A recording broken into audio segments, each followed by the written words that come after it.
Beloved friends, today we celebrate the feast of the Immaculate Conception. And the first thing that this feast reminds us is that God's grace always begins before our efforts. Mary was preserved from sin, not because she was perfect or she earned it, but because God chose to fill her life with His love from the very beginning. Mary shows us that God can begin His greatest work in quiet and ordinary places. Now, let's be clear. Mary wasn't powerful or famous. Rather, she simply opened her heart and said yes. And henceforth, in her, we see what God desires to do in every one of us. God desires to enter into our fears and our struggle and fill them with His light. This means that before you made a mistake, before you ever tried to prove your worth, God already loved you. Mary is the first to receive the full measure, the fruit of Christ's future victory.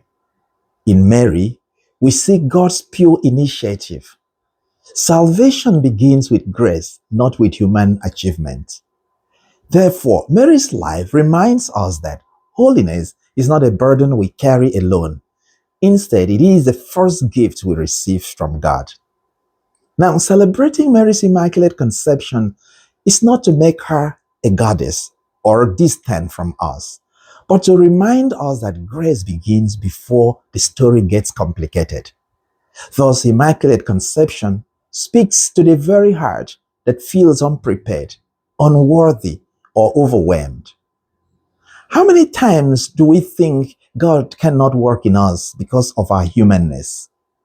Yet, Mary shows us that God begins His greatest work in hidden, fragile, and ordinary places. God chose her.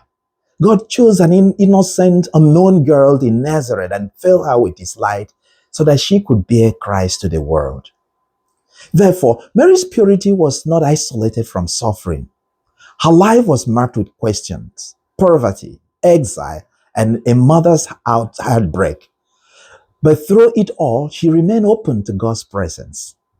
Her feast day reassures us that grace is stronger than brokenness, that God's love reaches us not after we have fixed ourselves, but in the very beginning of our story. Today, my dear friends, God desires to do the same with us, entering our simplicity, our quiet struggles, our daily routines, and transforming them into places of grace. Mary stands at a gentle mirror, reminding us that our truest self is a divine image placed within us. To honor Mary today is to reclaim this original blessing and allow God speak into our deepest insecurities. We are invited today not simply to admire Mary, but to learn from her, to let grace surprise us, to let God begin again in us. May God bless you.